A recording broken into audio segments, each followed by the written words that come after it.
Hello everyone, welcome to study club. हमने first video में real numbers class 10th maths का first chapter जो था उसे हमने समझा, सारे टॉपिक समझे, क्वेश्चंस भी किए एंड आई होप आपको चैप्टर इजी लगा होगा और सारे कॉन्सेप्ट्स टॉपिक समझ भी आए होंगे। एंड में मैंने एक वर्कशीट भी दिया था, आपने उसे भी सॉल्व किया होगा। देखो, मैथ्स में आप जितने क्वेश्चन करोगे आपका जो कॉन्सेप्ट है, जो बेस है, वो उतना मजबूत होगा और फिर आप मैथ्स में उतने अच्छे होते चले जाओगे। इसलिए क्वेश्चंस आपको जितने मिलते हैं वो करते रहो। इस वीडियो से हम सेकंड चैप्टर जो है हमारा पॉलिनोमियल्स, हम उसे स्टार्ट कर रहे हैं। ये चैप्टर का पहला पार्ट है, पहला वीडियो है। इसमें हम इंट्रोडक्शन देखेंगे पॉलिनोमियल्स का, कि पॉलिनोमियल्स क्या होते हैं, इससे रिलेटेड कुछ टॉपिक है पॉलिनोमियल्स से, बेसिक टॉपिक्स हैं, उसे हम समझेंगे क्या होते हैं।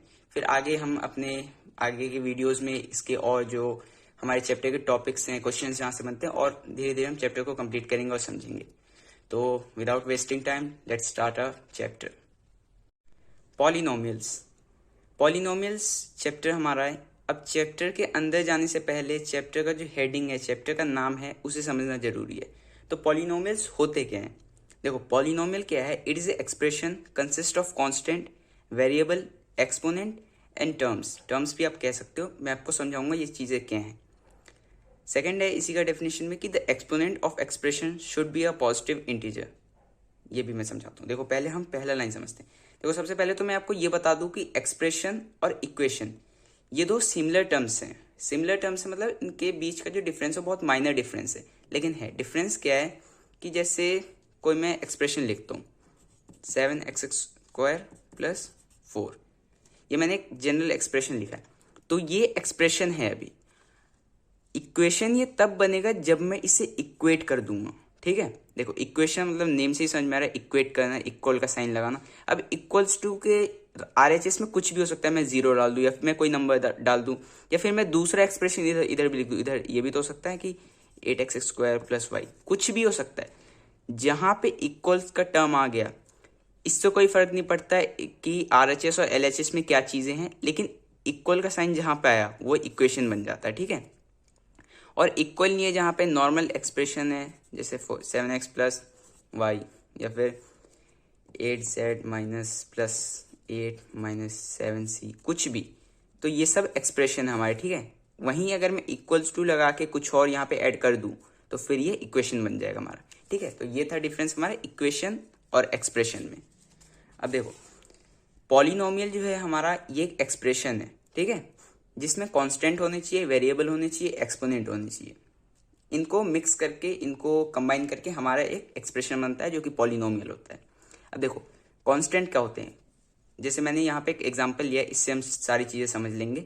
3x² + 5, ये हमने एक एक्सप्रेशन लिया, एक्सप्रेशन है ये। ठीक है, एक्सप्रेशन में हमारा कांस्टेंट होना चाहिए। अब देखो, कांस्टेंट मतलब नंबर, ठीक है, कांस्टेंट वेरिएबल। कांस्टेंट मतलब होता है सिर्फ नंबर। अब देखो, इसमें कांस्टेंट क्या है? इसमें कांस्टेंट है हमारा 5। ठीक है, 5 is constant in this expression. अब कुछ बच्चे के माइंड में आ सकता है कि यहाँ पे 3 है, तो बच्चे ये भी सोच सकते हैं कि 3 भी एक कांस्टेंट है, लेकिन 3 कांस्टेंट नहीं है। कांस्टेंट हमेशा अकेले होगा, उसके साथ कोई वेरिएबल नहीं होगा। वेरिएबल के साथ जो नंबर लगा होगा उसे हम बोलेंगे कोएफिशिएंट। ठीक है, जैसे x² है, इसके साथ मैंने 3 यूज कर लिया, तो ये कोएफिशिएंट ऑफ x² है। ठीक है, एक और एग्जांपल मैंने ये लिया है, मैं इससे ही समझता हूँ। और कि इसमें अगर मुझसे x² का कोएफिशिएंट पूछेगा तो यहाँ पे क्या है? 7। ठीक है, और इसमें अगर कांस्टेंट पूछेगा तो मैं बोलूंगा 4। अगर इसमें मुझे RHS में पूछ रहा है कि x² का कोएफिशिएंट क्या है तो 8। अगर मुझसे ये पूछे कि y का कोएफिशिएंट क्या है तो y के साथ क्या है? कुछ नहीं है, मतलब 1y है ना, तो इसका कोएफिशिएंट हुआ 1। ठीक है, अब देखो माइनस वाले एक्स में देख लेते हैं। अगर इसमें पूछे कि c का कोएफिशिएंट क्या है तो 7 नहीं है, -7 है। ठीक है, और इसमें कांस्टेंट टर्म कौन सा है? ये वाला 8, क्योंकि ये अकेले है। ठीक है, z का कोएफिशिएंट क्या है? 8। ठीक है, तो कोएफिशिएंट और कांस्टेंट में डिफरेंस समझ में आ गया। कांस्टेंट हमेशा अकेले होगा और कोएफिशिएंट जो वेरिएबल के साथ नंबर हो। ठीक है, ये बहुत बेसिक है, आपने पढ़ा होगा पहले भी, लेकिन फिर भी मैं बेसिक से सब कुछ समझा रहा हूँ। वेरिएबल जो भी हमारा यहाँ पे वेरिएबल होगा, कोई से भी अल्फाबेट, जैसे इसमें वेरिएबल क्या है हमारा? x है। ठीक है, और एक्सपोनेंट मतलब पावर सिंपल है कि x का जो भी, और पावर हमें किसे देखना है? वेरिएबल का, क्योंकि अगर कांस्टेंट पे पावर लगा होगा तो उसे तो हम सॉल्व कर लेंगे ना। अगर 5 का स्क्वायर में लिख दूँ तो क्या मतलब है 5 का स्क्वायर लिखने का, मैं तो डायरेक्ट 25 ही लिख दूंगा। लेकिन एक्स स्क्वायर लिख रहा हूँ तो यहाँ पे इसका इसका एक्सपोनेंट क्या है 2। ठीक है, अब एक चीज़ और है टर्म्स। यहाँ पे मैंने ये देखो लिखा है कि एक टर्म ये है और एक टर्म ये है। मैंने फर्स्ट चैप्टर रियल नंबर में भी बताया था, यहाँ फिर थोड़ा डिटेल में बताता हूँ कि हमारे टर्म्स जो होते हैं वो सिर्फ प्लस और माइनस इन दो साइन से ही बनते हैं। अगर यहाँ पे ये होता ना 7x² प्लस इंटू 4, तो ये हमारा एक ही टर्म था, ये दो टर्म नहीं है, क्योंकि इसको 7 इंटू 4 28x² लिख सकता हूँ। लेकिन आप इसे सॉल्व नहीं कर सकते हो, 7x² प्लस 4 इसे आप सॉल्व नहीं कर सकते हो जब तक आपके पास x का वैल्यू ना आ जाए। x का वैल्यू आ जाएगा तो उसे पुट करके फिर आप सॉल्व करोगे, लेकिन अभी सॉल्व नहीं कर सकते हो। ऐसे ही माइनस को भी सॉल्व नहीं कर सकते हो, डिवाइड को भी कर सकते हो, मल्टीप्लाई को भी कर सकते हो। ठीक है, जैसे डिवाइड में मैं ले लूँ 7x² डिवाइडेड बाई 14 मान लो। मैं लाइक टर्म्स नहीं है, ऐसे नंबर्स ले रहा हूँ जो डिविजिबल है, तो मैं 7 से इसे कट कर सकता हूँ। ठीक है, तो x² 2 इसका ये आ जाएगा। ठीक है, तो मैं ये समझा रहा था यहाँ पे कि हमारे जो टर्म्स होते हैं वो सिर्फ प्लस और माइनस, ये दो साइन है, इनसे ही हमारे टर्म्स बनेंगे, मल्टीप्लाई और डिवाइड से नहीं बनेंगे। ठीक है, तो इसमें हमारा कितने टर्म्स है, 1 2, हमारे पास दो टर्म्स है। वेरिएबल समझ में आ गया, पावर समझ में आ गया, कांस्टेंट समझ में आ गया, कोएफिशिएंट समझ में आ गया। अब देखो दूसरा पॉलिनोमियल का क्या है डेफिनेशन, और ये इंपॉर्टेंट है, क्वेश्चन यहीं से बनते हैं कि पॉलिनोमियल का जो एक्सपोनेंट होगा, एक्सप्रेशन जो है पॉलिनोमियल उसका एक्सपोनेंट मतलब क्या, पावर। ठीक है, सिंपल वर्ड्स में पावर, वैसे इसे एक्सपोनेंट बोलते हैं। तो वो एक पॉजिटिव इंटीजर होगा, मतलब हमारा एक्सपोनेंट माइनस नहीं हो सकता है, और माइनस तो नहीं हो सकता है, पॉजिटिव इंटीजर होना चाहिए, मतलब फ्रैक्शन भी नहीं हो सकता है। ठीक है, जैसे मैं इक्वेशन लिख दूँ 3√x, तो ये हमारा पॉलिनोमियल नहीं है। क्यों नहीं है, क्योंकि यहाँ पे x को अंडर रूट लिख रहा हूँ, तो आपने एक एक्सपोनेंट में एक रूल पढ़ा होगा कि अंडर रूट है मतलब ये स्क्वायर है ना। ठीक है, तो इसके स्क्वायर है, तो इसको अगर रूट हटाऊंगा तो इसका पावर आ जाएगा हाफ। ठीक है, मैं देखो इसे डिटेल में ही समझा देता हूँ। अगर मैं इसे अंडर क्यूब लिख दूँ, तो अगर मैं 3 इंटू एक्स अंडर क्यूब, अगर मैं इसे अंडर क्यूब ये जो है हमारा, इसे मैं हटाना चाहता हूँ, तो फिर ये आ जाएगा 1/3, मतलब x के पावर यहाँ पे 1 है ऐसे समझो। ठीक है, और 3 है तो 3 आ जाएगा डिवाइड में। अगर मैं यहाँ पे इसे 4 लिख दूँ तो यहाँ पे 4 आ जाएगा। ठीक है, एक और एग्जांपल देख लेते हैं, 3√y5। ठीक है, अब देखो वैसे पहले मैं इसे ये समझा दूँ कि y√5 जो है इसका मतलब क्या है, इसका मतलब ये है कि कोई सा एक नंबर जिसको 5 बार मल्टीप्लाई कर रहे हैं। जैसे √2 का एग्जांपल क्या है, √2 का मतलब क्या है कि कोई एक नंबर है, उस नंबर को मैं x मान लेता हूँ कि x इंटू एक्स मल्टीप्लाई करने पे 2 आना चाहिए, है ना। √2 का ये मतलब है। √3 जैसे देखो मैं एक एग्जांपल से लेता हूँ, 4 है। ठीक है, 4 को मैं √4 लिख दूँ तो इसका क्या मतलब है कि कोई कोई एक नंबर जिसको 2 बार मल्टीप्लाई करेंगे, एक नंबर वो सिमिलर होना चाहिए। तो यहाँ पे नंबर कौन से होते हैं, 2 इंटू 2 इज इक्वल टू 4। तो वैसे ही अगर मैं यहाँ पे 5 लिख रहा हूँ तो इसका ये मतलब है कि हमें कोई एक नंबर वो बताना है जिसको मैं 5 बार में मल्टीप्लाई कर लूँ। यहाँ पे x एग्जाम्पल लेते हैं, 5 बार मैंने मल्टीप्लाई किया तो y आना चाहिए। ठीक है, तो जब ये हमारा ये रूट का जो साइन है ये हटता है, तो यहाँ तो 1 हम मानते हैं, और जो भी यहाँ पे नंबर होता है वो डिवाइड में आ जाता है। ठीक है, और डिवाइड में आ गया तो देखो अब वेरिएबल y है और इसका एक्सपोनेंट क्या आ गया, फ्रैक्शन में, तो ये एक पॉलिनोमियल नहीं है। अब देखो मैंने यहाँ पे कुछ एग्जांपल्स लिए, 2x² - 3 √x + 5, ये हमारा पॉलिनोमियल नहीं है। क्यों नहीं है, हमारे पास पहला जो वेरिएबल है इसका जो एक्सपोनेंट है वो तो एक पावर है, एक्सपोनेंट है और वो पॉजिटिव है। ठीक है, तो ये तो ठीक है। अब देखो 3 √x को सॉल्व करोगे तो मैंने क्या बोला था, यहाँ पे कुछ नहीं है, जब कुछ नहीं है मतलब ये स्क्वायर है। ठीक है, अगर क्यूब होगा या पावर 4 होगा 5 होगा तो चीज़ें लिखी रहेंगी, कुछ नहीं लिखा मतलब ये 2 होता है। ये हो गया हमारा एक्सप्रेशन। पावर क्या है, फ्रैक्शन है, so this is not a polynomial. 7/x को मैं सॉल्व करूँगा तो 7x का पावर -1 आ जाएगा। ये भी आपने उसमें पढ़ा है एक्सपोनेंट में कि कोई चीज़ें अगर ऊपर हैं, इसका पावर 1 है। अगर मैं इसे डिवाइड में ले जाऊंगा तो ये 1 का -1 हो जाएगा, तो ये क्या हो जाएगा 7/x⁻1। अगर मान लो ये होता 7y², अगर मैं y को डिवाइड में ले जा रहा हूँ ना तो इसे क्या है पावर क्या है 2, तो यहाँ आ जाएगा -2। वैसे ही यहाँ पे साइन चेंज हो रहा है, तो जब ऊपर जाएगा तो फिर साइन चेंज होगा, अपोजिट हो जाएगा। तो 7/x, एक्स का पावर 1 है, पॉजिटिव 1 है, जब ऊपर जाएगा मल्टीप्लाई में तो एक्स का पावर -1 हो जाएगा। और -1 is not a positive integer, it is a integer but negative. ठीक है। अब तीसरा देखो 6x² + 3x, it is a polynomial, क्योंकि इसमें हमारा वेरिएबल का पावर एक पॉजिटिव इंटीजर है। ठीक है।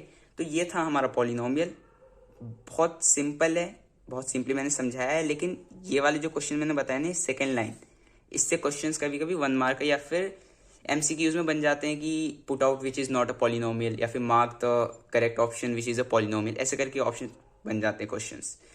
देखो सेकंड एक छोटा सा और टॉपिक है कि स्टैंडर्ड फॉर्म ऑफ पॉलिनोमियल।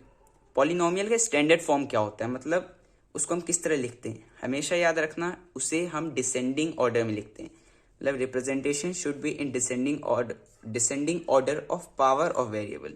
मतलब क्या है कि कोई सा मैं पॉलिनोमियल ले लूँ जिसका हाईएस्ट पावर है 3, ठीक है, मतलब क्यूब 7x + 8x³ + 7 - 6x²। तो ये हमारा एक पॉलिनोमियल है, एक्सप्रेशन है, लेकिन ये हमारे स्टैंडर्ड फॉर्म ऑफ रिप्रेजेंटेशन नहीं है। स्टैंडर्ड फॉर्म ऑफ रिप्रेजेंटेशन क्या है, उसमें हाईएस्ट से लोएस्ट पे जाएंगे। हाईएस्ट पावर क्या है, ठीक है, फिर क्या है स्क्वायर, फिर क्या है लीनियर, मतलब 1। और देखो 3, 2, 1 और ये 0 है। ये 0 कैसे मैं बताता हूँ, 7 × x⁻0 भी तो मैं लिख सकता हूँ। मैंने बताया हुआ है कि किसी नंबर का, किसी भी वेरिएबल का, किसी भी चीज़ का अगर मैं पावर 0 लिख रहा हूँ तो उसका मतलब उसको मैं सॉल्व करूंगा तो वो 1 आ जाएगा। तो 7 × x² लिख रहा हूँ तो x² क्या है, ये तो अल्टीमेटली 1 है, तो 7 × 1 इज 7। ठीक है, तो कोई फर्क नहीं पड़ेगा x² लिख रहा हूँ तो, सॉरी x का पावर 0 लिख रहा हूँ तो। ऐसे बोलने में थोड़ा गलती हो जाता है, ज़्यादा माइंड मत करना आप। ठीक है, तो पहले हम 3 करेंगे, 2 करेंगे, 1 देन 0। अगर यहाँ पे 4 भी होता तो हम पहले 4 लिखते हैं। ठीक है, तो ये था हमारा polynomial, standard form of polynomial. अब हम पॉलिनोमियल का क्लासिफिकेशन देखते हैं। तो अब हम पॉलिनोमियल का क्लासिफिकेशन देख रहे हैं। देखो पॉलिनोमियल को क्लासिफिकेशन मतलब कैसे उसे डिवाइड किया गया है, किन किन चीज़ों में, पॉलिनोमियल्स के टाइप बेसिकली। तो देखो पॉलिनोमियल को 2 बेसिस पे क्लासिफाई किया गया है। पहला तो टर्म्स क्या है अब आपको पता है, प्लस और माइनस से साइन से जो हम सेग्रीगेट करते हैं वो होता है टर्म्स, सिर्फ प्लस और माइनस का साइन यूज होना चाहिए। और दूसरा हम करते हैं classify on the basis of degree. Degree कुछ नहीं है, डिग्री इज पावर, एक्सपोनेंट, जो एक्सपोनेंट का दूसरा नाम है पावर ना, वही डिग्री भी है, डिग्री भी उसे ही बोलते हैं। पहले हम on the basis of terms समझते हैं, फिर हम on the basis of degree भी समझेंगे। देखो पहले तो terms of polynomial. Terms of polynomial क्या होता है मैंने ऑलरेडी समझा दिया है। Terms are always separated by the sign of plus and minus only. देखो ये एक टर्म है 2x² + 4x - 7। अब इसमें कितने टर्म्स हैं, 1, 2, 3। 3x + 7y, इसमें कितने टर्म है, 1 और 2। इसमें कितने टर्म है, 3x × 4y, इसमें सिर्फ एक टर्म है। क्यों, ये मल्टीप्लाई में कर सकता हूँ, 3 × 4 12, x × y xy, 12xy। तो इसमें हमारा एक सिंगल टर्म है। ठीक है, तो ये मैंने समझाया हुआ है, इसलिए मैंने क्विकली इसे कवर कर लिया। अब देखो on the basis of terms polynomial can be classify mainly in 3 parts. ठीक है, देखो सबसे पहला है मोनोमियल। ये बेसिक है, डिग्री वाला भी बेसिक है, फिर भी मैं समझा रहा हूँ क्योंकि मैंने बहुत बार बोला है, मैं बेसिक से कवर कर रहा हूँ सब चीज़ें। पहला है मोनोमियल, दूसरा बाइनोमियल, तीसरा है ट्राइनोमियल। ठीक है, चौथा क्वाड्रिनोमियल भी होता है या फिर पॉलिनोमियल ही उसे बोल लेते हैं। 3 तक हम क्लासिफाई करते हैं, इससे 4 हो तो फिर वैसे बेसिकली हम ज़्यादा करते नहीं है, उसे देखते नहीं है। 3 तक करते हैं, बाकी उसके बाद 4 हो 5 हो तो बोल देते हैं कि 4 term polynomial, 5 term polynomial, 6 term polynomial, 10 term polynomial. 3 तक का एक स्पेशल नाम है। देखो मोनोमियल क्या है, मोनो मतलब सिंगल, आपने पढ़ा है साइंस में भी पढ़ा होगा, मोनो हाइब्रिड, डाई हाइब्रिड, या फिर आप जब पढ़ोगे हेरिडिटी चैप्टर तो उसमें मोनो हाइब्रिड, डाई हाइब्रिड आएगा कि मोनो मतलब सिंगल टर्म। जिस भी एक्सप्रेशन में सिंगल टर्म हो वो एक मोनोमियल है। जैसे 40 it is a example of monomial. 21x 2y ये सारे मोनोमियल हैं। ठीक है, सिंपल है। दूसरा है बाइनोमियल। बाइनोमियल बाई मतलब क्या होता है? दो। बाइनोमियल वो होता है जिसमें होते हैं टू टर्म्स। ठीक है, जैसे 4x² plus 3x, 10p³ plus 13q। It they both are example of binomial. इनमें से बाइनोमियल का कौन सा एग्जाम्पल है आप कमेंट में बताना। ठीक है। ट्राइनोमियल, ट्राई मतलब 3, मोनो 1 बाई 2, ट्राई 3 टर्म्स। जैसे मैंने एग्जांपल लिया 3x³ minus 4x² plus 6, it is example of trinomial. 6z plus 7y minus 17, it is an example of trinomial. अब देखो इसमें भी आप हर जगह देख रहे हो स्टैंडर्ड फॉर्म ऑफ रिप्रेजेंटेशन को फॉलो किया गया है। यहाँ तो सिंगल टर्म में तो कोई फर्क नहीं पड़ता। यहाँ पे देखो दो टर्म है तो पहले जो हाईएस्ट पावर है उसे, फिर उससे हम लोअर पावर्स में जा रहे हैं, मतलब डिक्रीज होते जा रहा है। इसमें भी देखो पहले 3 2, अब 1 का एग्जाम्पल नहीं है तो उसे हम छोड़ देंगे जो नहीं है, और फिर ये 6 है मतलब 0 है, 6 इंटू x²। ठीक है, यहाँ भी देखो यहाँ तो सारे 1 है, फिर ये एंड में 0 है। ठीक है, 0 कैसे है मतलब बताया ना मैंने, x², इसे हम लिख सकते हैं। या फिर यहाँ तो दो वेरिएबल है तो कुछ लिखो ही मत, वैसे लिखने की जरूरत नहीं, मैंने समझाया था। तो 1 है और इसका पावर अगर पूछे तो ये है 0। ठीक है, तो ये था हमारा classification of polynomials on the basis of term. अब हम on the basis of degree ये समझेंगे। सो डिग्री ऑफ पॉलिनोमियल पहले हम ये समझते हैं, फिर इसका क्लासिफिकेशन भी सिंपल है, हम उसे समझ लेंगे। देखो डिग्री ऑफ पॉलिनोमियल क्या है, मैंने वैसे बता दिया था कि द हाईएस्ट और greatest exponent of a variable in a polynomial is known as degree of polynomial. मतलब एक पॉलिनोमियल में जो हमारा हाईएस्ट या फिर बोलो ग्रेटेस्ट एक्सपोनेंट होगा, उसका जो मतलब किसी वेरिएबल का जो हाईएस्ट और ग्रेटेस्ट एक्सपोनेंट होगा वो है हमारा डिग्री ऑफ पॉलिनोमियल। इसे एग्जांपल से समझाता हूँ और क्लैरिटी मिलेगी। 3x² plus 1। अब इसमें क्या है कि हमें इंडिविजुअल टर्म को देखना पड़ेगा कि इसका डिग्री क्या है। देखो इसका डिग्री क्या है, इसमें डिग्री हमेशा वेरिएबल का देखना है, ये मैंने बता दिया है। इसका वेरिएबल का डिग्री क्या है 1, इसके वेरिएबल का डिग्री क्या है, अगेन इसका वेरिएबल में बना सकता हूँ 0, तो इसका 1 है, इसका 0 है, तो इस पॉलिनोमियल का डिग्री क्या हो गया 1। अब देखो यहाँ पे देखो x का डिग्री क्या है 2, y का क्या है 1, 7 का क्या है, कोई सा भी x या y कोई सा भी ले लो, या थर्ड भी आप ले सकते हो, कोई दिक्कत नहीं है क्योंकि हो ये 0 ही जाने वाला है। ठीक है, तो x ही मैं ले लेता हूँ 0। तो सॉरी ये क्या था 2, हाँ 2 1 एंड 0, तो इसका इस पॉलिनोमियल का डिग्री क्या है 2। नेक्स्ट एग्जाम्पल है 3, इसका डिग्री क्या है, इसको मैंने समझाया है, इसे मैं बताऊंगा लेकिन एंड में बताऊंगा, जब तक आप इसे सोचना। ठीक है, 4th, इसका डिग्री क्या है। अब देखो हमें एक पूरे टर्म का डिग्री बताना है और वेरिएबल का, तो इसमें दो वेरिएबल है तो x का भी डिग्री 1 है, y का भी 1 है। ठीक है, तो इसका डिग्री क्या हो गया इस पॉलिनोमियल का, ये मोनोमियल है, पॉलिनोमियल का एक classification on the basis of terms, मैंने ऐसे बता दिया। तो इसका डिग्री क्या हो गया 1 + 1। जब एक ही टर्म में दो या दो से ज़्यादा वेरिएबल होंगे तो उनके जो डिग्रीज होंगे, उनके जो पावर्स होंगे वो ऐड हो जाएंगे, तब हम उसका डिग्री बताएंगे। ठीक है, तो इसमें है 2। अब इसमें देखो दो टर्म है, फर्स्ट टर्म का डिग्री क्या है x का 2 y का 4, ये हो गया 6। सेकेंड टर्म का डिग्री क्या है x का 2 y का 1, ये हो गया 2 + 1 3। तो इस पॉलिनोमियल का डिग्री क्या हो गया 6। ठीक है, अब 0 का डिग्री क्या है, ये इंटरेस्टिंग है, इसे मैं समझाता हूँ। देखो 0 का जो डिग्री है ये अनडिफाइंड है, ये अनडिफाइंड है। अनडिफाइंड क्यों है, क्योंकि 0 का डिग्री, चलो मैं मान लेता हूँ, आप कह रहे हो कि 1 है, तो मान लिया 1 है तो ये 0 हो जाएगा। मैं कहता हूँ 2 है, फिर भी ये 0 हो जाएगा, क्योंकि 0 से कुछ भी मल्टीप्लाई करूंगा तो वो 0 हो जाएगा। अब मैं कहता हूँ 4 भी है, फिर भी ये 0 हो जाएगा।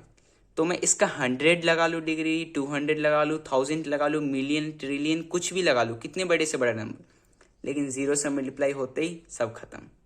तो इसका जो हमारा डिग्री है वो अनडिफाइंड है। ठीक है, तो ये था हमारा 0। 3 का मैं बता देता हूँ, वैसे आपने सॉल्व किया होगा तो अच्छा है, क्योंकि मैथ्स में ना अगर कुछ नहीं आ रहा है आपको तो बस एक बार आपने ट्राई किया और आपको नहीं आया, फिर आपने क्विट कर दिया कि ठीक है ये नहीं आ रहा, मैं किसी से समझूंगा या मैं किसी से देखूंगा, पूछूंगा। ठीक है, आपको पूछना है अगर कुछ समझ नहीं आ रहा तो, लेकिन 2-4 बार आप खुद अपने दिमाग को भी चलाओ। आपका दिमाग थकना चाहिए सोचने में। एक बार आपने ट्राई किया नहीं आया तो फिर आपका जो क्रिएटिव माइंड है ना वो डेवलप नहीं होगा। हमें सोचना है, ठीक है। तो 3 का क्या है, देखो 3 का डिग्री मैंने पहले ही बता दिया, 3 का डिग्री है 0। क्योंकि 3 के साथ देखो, पहली बात तो ये कि इतना क्लियर होना चाहिए कि डिग्री हम देखते हैं वेरिएबल का। अब इसमें वेरिएबल नहीं है तो कोई सा भी एक वेरिएबल में लगा देता हूँ, मैं वाई लगा देता हूँ। चलो इस पर आप सोच रहे हो बार बार मैं एक्स यूज़ कर रहा हूँ, मैं इस पर वाई यूज़ कर देता हूँ। अब वाई का डिग्री क्या है, वाई का डिग्री 0 लेना पड़ेगा क्योंकि जो पॉलिनोमियल है वो 3 है। तो y का डिग्री 0 है तो ये 1 हो जाएगा अल्टीमेटली। तो 3 × 1 = 3। अब यहाँ पे z भी ले सकता हूँ, t c a भी कुछ भी ले लो, उसका डिग्री पावर 0 रहेगा क्योंकि पॉलिनोमियल हमारा 1 है, सॉरी 3 है, ठीक है। तो इस पॉलिनोमियल का डिग्री क्या हो गया, 0। वैसे अब 7 एक नंबर है मान लो, तो इसका भी डिग्री क्या है, 0। किसी भी कांस्टेंट टर्म का डिग्री 0 होगा क्योंकि उसमें जो वेरिएबल होगा उसका डिग्री 0 ही, उसका पावर 0 होगा, तभी तो वो नंबर बना। क्योंकि ये वेरिएबल अल्टीमेटली सॉल्व होकर 1 हो जाने वाला है, और वो नंबर 1 में डिवाइड करेगा तो मल्टीप्लाई करेगा तो वो नंबर इटसेल्फ होगा। तो किसी भी कांस्टेंट टर्म का डिग्री 0 होता है, और 0 का डिग्री क्या होता है, अनडिफाइंड। ये तो मैंने स्पेशली बताया क्योंकि अभी टाइप्स ऑफ पॉलिनोमियल में on the basis of degree ये आने वाला है। अब देखो types of polynomial on the basis of degree. Degree के बेसिस पे, डिग्री पहले आपको पता है क्या है, हाईएस्ट पावर। अब डिग्री के बेसिस पे हमारे कितने टाइप्स के पॉलिनोमियल होते हैं, वैसे तो देखो 6 मैंने यहाँ बताए हैं, लेकिन मेन जो होते हैं ना कांस्टेंट और 0 एक स्पेशल केस ऐसा समझ लो। लेकिन हमारे जो मेन होते हैं वो होते हैं linear, quadratic, cubic, by quadratic. पहले मैं, चलो कांस्टेंट से स्टार्ट करते हैं। कांस्टेंट क्या है, कांस्टेंट नंबर है। कांस्टेंट मैंने बताया कि कोई सा भी नंबर, और वो नंबर अकेला होना चाहिए। कोएफिशिएंट वाला कॉन्सेप्ट मैंने समझा दिया था। यहाँ पे 8 है, 9 है, ये कोएफिशिएंट है किसके, x² के, और ये वाला y² का। तो इसमें कांस्टेंट क्या है, 7। तो कांस्टेंट का डिग्री क्या होता है, मैंने अभी, कांस्टेंट नंबर है और नंबर के डिग्री होते हैं 0, तो कांस्टेंट का डिग्री 0 है। जैसे हमारा कांस्टेंट क्या है, 7 है, 15 है, -9 है, या कोई सा भी नंबर ले लो, तो इसका डिग्री 0 है क्योंकि इसके साथ अगर मैं वेरिएबल कुछ भी लगा दूं तो उसका पावर 0 है, ठीक है। 0 है तभी तो ये 1 हो जाएगा और वो नंबर वही रह जाएगा और कुछ नहीं होगा, समझ रहे हो। तो ये था हमारा कांस्टेंट। कांस्टेंट का डिग्री 0 होता है, सिंपल है, समझ में आ गया आपको। दूसरा है लीनियर। लीनियर मतलब, लीनियर 8 में भी पढ़ा है, 9 में भी पढ़ा है, मे बी 7th में भी आपने पढ़ा हो। लीनियर मतलब होता है 1, जिसका डिग्री, जिस पॉलिनोमियल का डिग्री 1 होता है उसे लीनियर पॉलिनोमियल बोलते हैं। Degree is 1। एग्जाम्पल है 7x, x + y 4। सॉरी ये एक है और ये कम्प्लीटली एक है, अभी मैं सोचूं। देखो 7x, इसमें डिग्री क्या है, 1, वेरिएबल क्या है ये। अब इसमें देखो x का भी 1 है, y का भी 1 है। यहाँ पे ऐड मत कर देना क्योंकि ये 2 अलग अलग टर्म है। यहाँ पे हमारा एक ही टर्म था, ठीक है, मल्टीप्लाई में। ये अलग अलग टर्म है, तो इसका भी 1 है, इसका भी 1 है, और इसका तो 0 ही है। तो ये एक लीनियर है क्योंकि अलग अलग 1 है ना। थर्ड होता है क्वाड्रेटिक। क्वाड्रेटिक मतलब जिसका डिग्री 2 हो। क्वाड्रेटिक पे तो देखो आपका पूरा एक चैप्टर ही है मैथ्स में, चैप्टर 4 क्वाड्रेटिक इक्वेशन, तो उसमें तो इस चीज़ को और हम डिटेल में समझने वाले हैं। अभी मैं बता देता हूँ क्वाड्रेटिक, जिसका डिग्री हो 2। देखो इसका एग्जाम्पल क्या है, x² + 7y। अलग अलग टर्म्स में देखना है डिग्री, ठीक है, मैंने बताया। तो इस टर्म का डिग्री क्या है, 2, इसका 1, तो ये क्वाड्रेटिक है क्योंकि अल्टीमेटली इसका डिग्री क्या हो गया, 2। t² - 8, इसका डिग्री फिर 1, सॉरी 2 है, क्वाड्रेटिक है। देखो इसका 2 और इसका 0, t का पावर 0, तो ये 1 ही हो जाएगा, ठीक है। 8 × 1, तो ये भी है क्वाड्रेटिक, इसमें भी डिग्री इसका 2 हो गया। थर्ड है क्यूबिक। क्यूबिक का डिग्री होता है 3। क्यूब, क्यूब आपने पढ़ा है ना कि किसी नंबर का क्यूब मतलब उसको 3 बार मल्टीप्लाई करो, तो ये क्यूब है। क्यूबिक का डिग्री 3।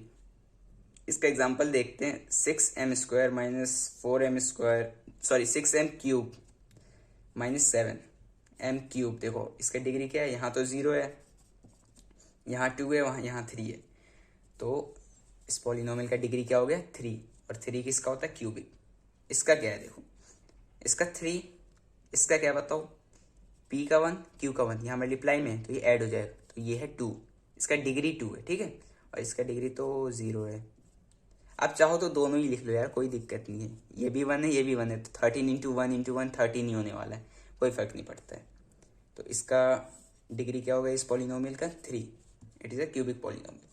बाई क्वाड्रेटिक, ये 0 था, 1 2 3, बाई क्वाड्रेटिक मतलब 4, क्वाड्रेटिक 2, बाई क्वाड्रेटिक 4। एग्जाम्पल देख लो, ए एक्स स्क्वायर प्लस ए एक्स क्यूब प्लस ए एक्स प्लस बी। अब देखो ए और बी जो है ना, ये होते हैं रियल नंबर्स, ठीक है। मतलब ये एक हमारा जो इक्वेशन होता है क्वाड्रेटिक इक्वेशन, उसका एक जनरल फॉर्म ऑफ एक्सप्रेशन होता है कि हम किस तरह एक्सप्रेस करते हैं। नेक्स्ट अभी जो हमारा टॉपिक है जीरोज ऑफ पॉलिनोमियल, उसमें मैं समझाऊंगा। वैसे ये समझ लो कि ए और बी जो है ये हमारा एक रियल नंबर है। इसमें वेरिएबल्स क्या है, ए और बी को वेरिएबल मत मानना, वेरिएबल ये होते हैं एक्स वाई। जनरली जो वेरिएबल लेते हैं ना हम, वो जो अल्फ़ाबेट में एंड वाले जो अल्फ़ाबेट होते हैं, जैसे X Y Z S T, इन सबको ज़्यादा लेते हैं। और जो ए बी सी डी ये आगे वाले होते हैं, इनको रियल नंबर लेते हैं, मतलब ये नंबर्स होते हैं। अब जैसे देखो इसमें 4 है इसका पावर, इसमें 1 है, इसको 0 है, ठीक है।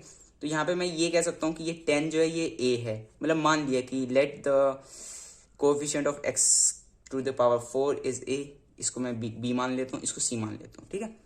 तो ये एक जनरल फॉर्म ऑफ इक्वेशन है, इसको मैं नेक्स्ट अभी टॉपिक को स्मॉल समझाऊंगा। आप ये समझो कि बाई क्वाड्रेटिक क्या था, जिसका पावर 4 हो, ठीक है। लास्ट है हमारा जीरो पॉलिनोमियल। देखो जीरो पॉलिनोमियल क्या है, जीरो नंबर खुद। कांस्टेंट क्या है, कांस्टेंट नंबर्स। और जीरो पॉलिनोमियल जीरो। इसका सिर्फ एक ही एग्जांपल है, जीरो खुद, क्योंकि जीरो पॉलिनोमियल का डिग्री अनडिफाइन होता है। क्यों? क्योंकि जीरो का जो डिग्री है अनडिफाइन होता है, ये मैंने समझाया है। कांस्टेंट और जीरो पॉलिनोमियल में कंफ्यूज मत होना। कांस्टेंट जो है कोई सा भी नंबर है अदर देन जीरो, और जीरो पॉलिनोमियल जीरो खुद है। इसका डिग्री क्या है, कांस्टेंट का क्या था 1, सॉरी कांस्टेंट का डिग्री था 0, है ना। कोई सा भी नंबर है उसका डिग्री 0 था, क्योंकि उसमें वेरिएबल हम लगाएंगे तो उसका पावर 0 रहने वाला है। हमारा जो जीरो पॉलिनोमियल है इसका डिग्री होता है अनडिफाइंड, मतलब हम डिफाइन कर ही नहीं सकते। इसमें आप इसका डिग्री 4 लगा लो, इसका डिग्री 10 लगा लो, 100 लगा लो, कुछ भी लगा लो, ये रहेगा 0, तो ये अनडिफाइंड है। तो ये थे हमारे 5 classification of polynomial on the basis of degree.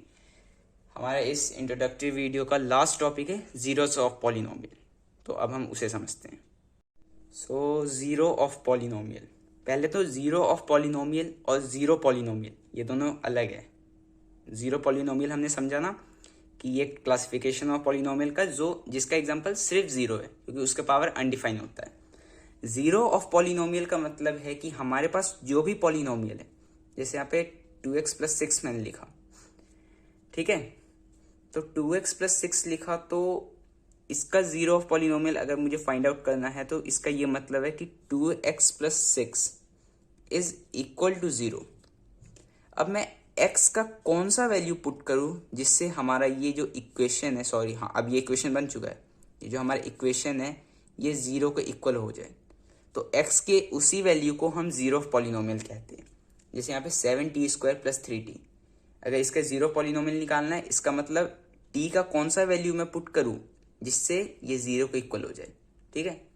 वैसे यहाँ पे 3y² - 7, y का मैं कौन सा वैल्यू पुट करूं जिससे ये इक्वेशन सॉल्व होके 0 आए, ठीक है। तो ये था हमारा जीरो ऑफ पॉलिनोमियल। अब इसे कैसे हम फाइंड आउट करते हैं ये हमारे आगे वाले वीडियोस में मैं समझाऊंगा। रिलेशन भी होता है, फैक्टराइज करके भी हम निकालते हैं, लेकिन मैं समझाऊंगा। अब अभी ज़्यादा टेंशन मत लो, पहले ये इंट्रोडक्शन है, इसमें बेसिक समझते हैं।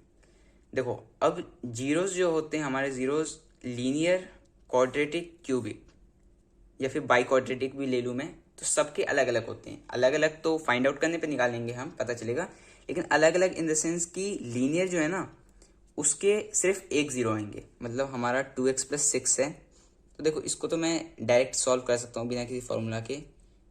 2x + 6 इज इक्वल टू 0, तो 6 RHS में जाएगा तो -6 हो जाएगा। अब x से मल्टीप्लाई में डिवाइड हो जाएगा तो 2 -3, तो इस इक्वेशन का जीरो हमारा आता है -3। आओ चेक करते हैं। 2x का क्या वैल्यू निकाला हमने, -3, 2 × -3 + 6, -3 × 2 -6 + 6, -6 + 6 कट जाएगा तो ये 0 हो जाएगा, ठीक है। तो ये हमारा आ गया जीरो पॉलिनोमियल। तो इस पॉलिनोमियल का जीरो क्या है, 3। अब इसका क्या है, इसको देखो फैक्टराइज करना पड़ेगा। फैक्टराइज कैसे करते हैं वो मैं नेक्स्ट वीडियो में मैं बताऊंगा। अभी जो हमारे और भी इस चैप्टर के वीडियोस होंगे मैं उसमें फैक्टराइज किस तरह करते हैं, मिडिल टर्म स्प्लिटिंग, उसमें बहुत डिटेल में मैंने समझाया, तो वहाँ पे हम समझेंगे। अभी हमें बस ये जानना है कि लीनियर, क्वाड्रेटिक और क्यूबिक। देखो पहले तो ये देखो कि the number of zeros depend upon degree of polynomial.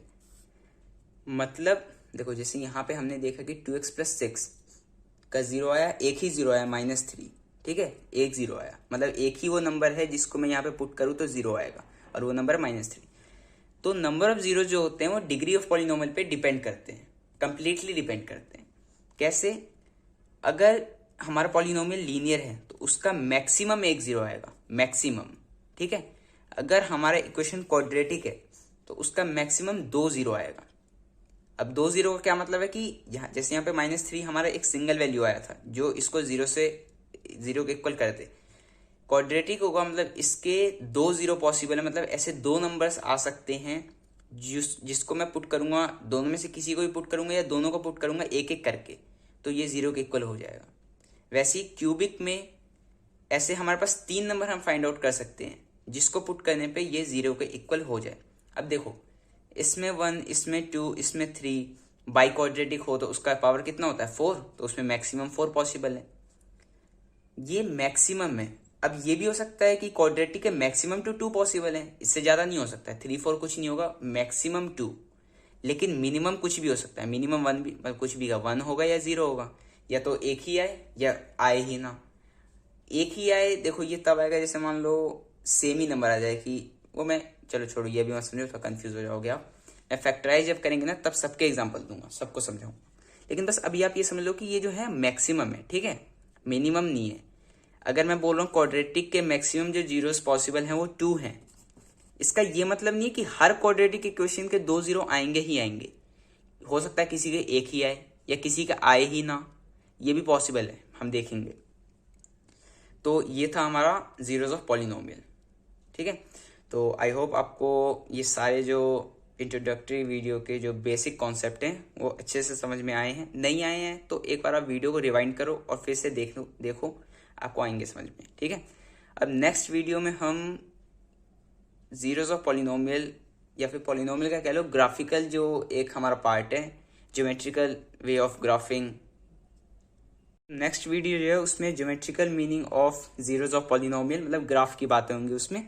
तो वो हम देखेंगे वहाँ पे ग्राफ पे कैसे हम रिप्रेजेंट करते हैं जीरोस को, कैसे हम समझते हैं, कैसे क्वेश्चंस आते हैं, सब चीज़ देखेंगे। तो एटलीस्ट एक ग्राफ तो आप अपने पास रखना नेक्स्ट वीडियो के लिए।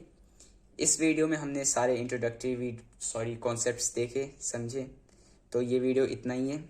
अब आप जितने क्वेश्चंस हो सकते हैं या तो प्रैक्टिस करो या फिर आगे का उसे थोड़ा रिवाइज कर लो कि ग्राफिकल है क्या। देखो आप रिवाइज करके बैठोगे ना तो आपको उस चीज़ को जो मैं समझा रहा हूँ उसे कैच करना और इजी हो जाएगा। वैसे आपके लिए मैं एक होमवर्क वर्कशीट भी लाया हूँ एज यूजुअल, मैंने फर्स्ट वीडियो में भी दिया था, इसमें भी दूंगा, हर वीडियो में आपको मिलेंगे तो वो दे। तो ये आपके लिए 2 होमवर्क क्वेश्चंस मैं लेके आया हूँ।